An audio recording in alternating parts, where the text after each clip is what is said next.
Soňa mi jednou vyprávěla, že její teta má sestry jdou fakt skvělý vztah. Prý spolu vaří, chodí spolu na procházky, dělají spolu úplně všechno. A jsou prostě šťastný.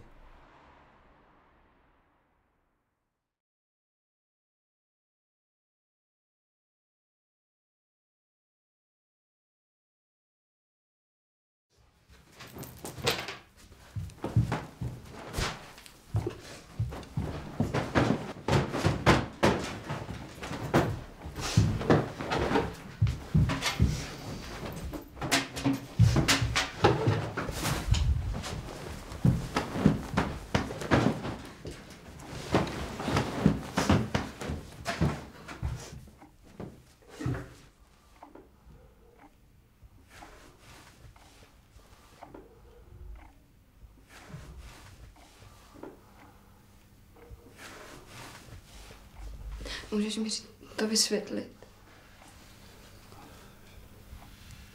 Jsem ti řekl úplně všechno.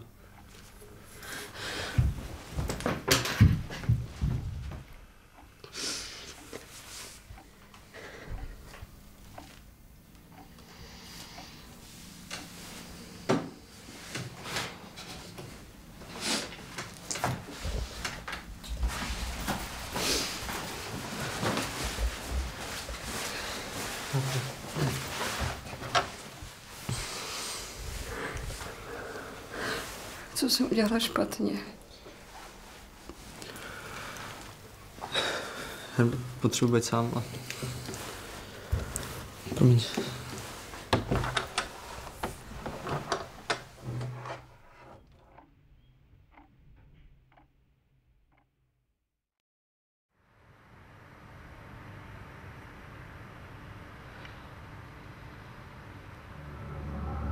Neviděl jste Martina? Jestli třeba není vevnitř, ne? Ne, jsi se napít.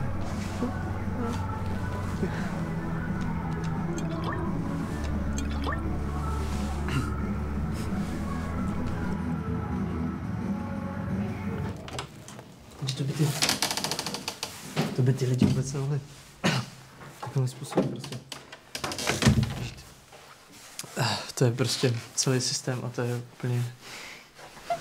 A no, promiň, já to mám dost bordel. Tak to ti sem asi chodí hodně holek, čeče. Pardon?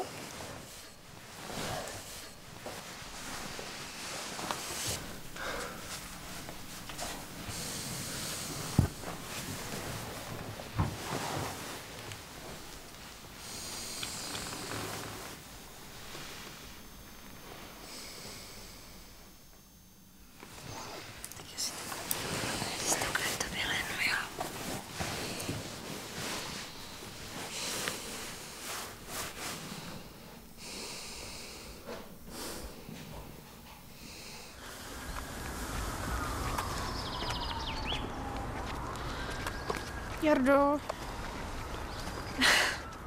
já jsem se ti chtěla omluvit, já jsem to nějak asi nezvládla ten večer. Navíc teďka, když jste se s tou Soňou rozešli, tak...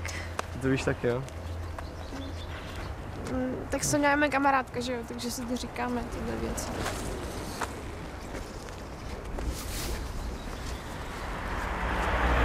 No a třeba co kdybys teďka dělal, kdyby jsem se teďka tě pokusila zbalit, co? Já nevím, prostě...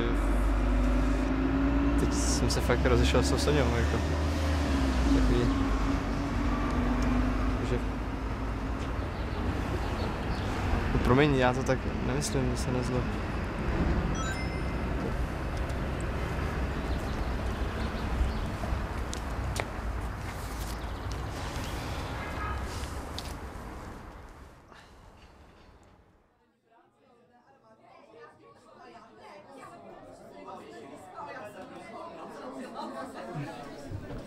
Přidat něco, asi whisky?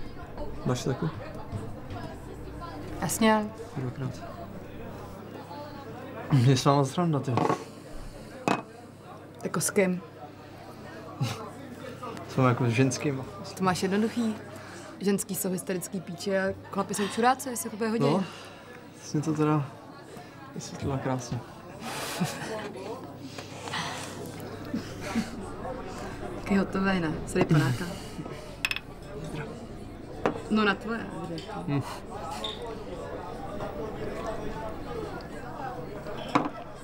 Fuj.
Měj se.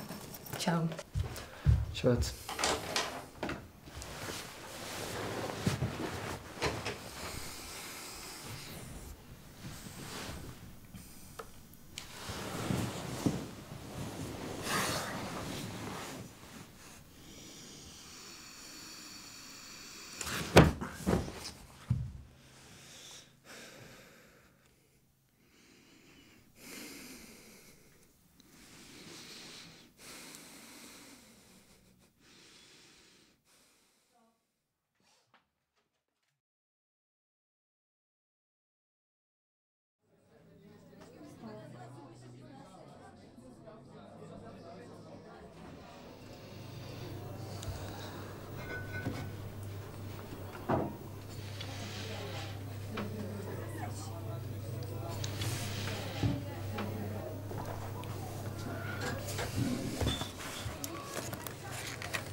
Dobrý, jsi v pohodě? Prosím tě, pojď dneska se mnou. Zase si vzala nějaký prášek, že jo? Jo. Chlastáš, kouříš? Tak jako starost o tebe snad ještě mít můžu, ne? Můžeš, to jsi hodnej.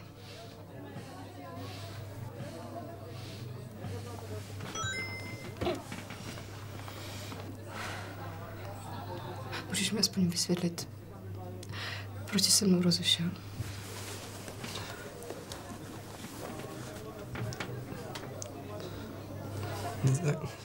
Jako, co tě na to mám říct, že jo? Tak já nevím, měl jsem asi pocit, že prostě mám jisto, nebo tak. Já Jak jako nevím, jistou, jako, co mi jako vysvětlí, jak jistou? Že jsem měl prostě pocit, že jistotu, že jsi nikdy jako nepovedla, no tak. Takže ty bys chtěl holku, která tě jako bude podvádět, nebo co? Nebo co mi chceš jako vysvětlit, nebo... To je blbost přeci. Já prostě...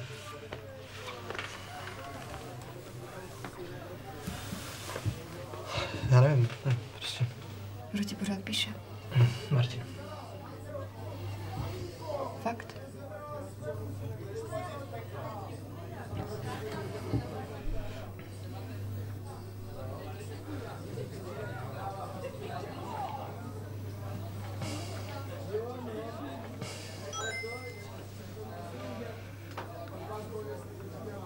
Se odskočím.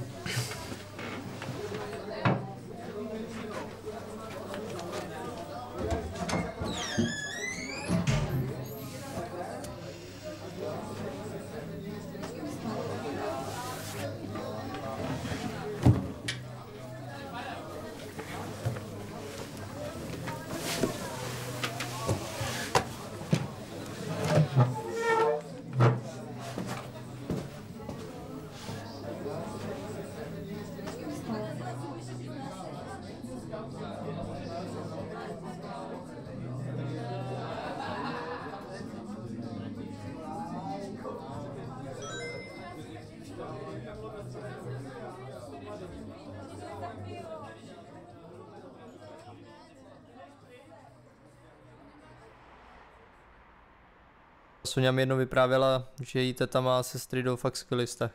Prý spolu vaří, chodí spolu na procházky, dělají spolu úplně všechno. Ale s tím Stridou to tak vždycky nebylo. Asi do 50 let měla teta manžela, který chlastal. Tak se s ním nechala rozvíst. On chlastal chvíli sám a pak mu teta začala chybět.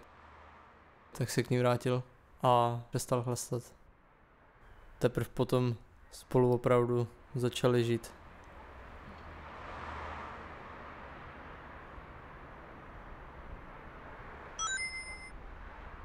Our game, you hope, will soon be over. This night it gets weak as we are getting sober. It's just me fading away. You need some life in a simpler way. Forgotten bar. Forgotten bar. You are my more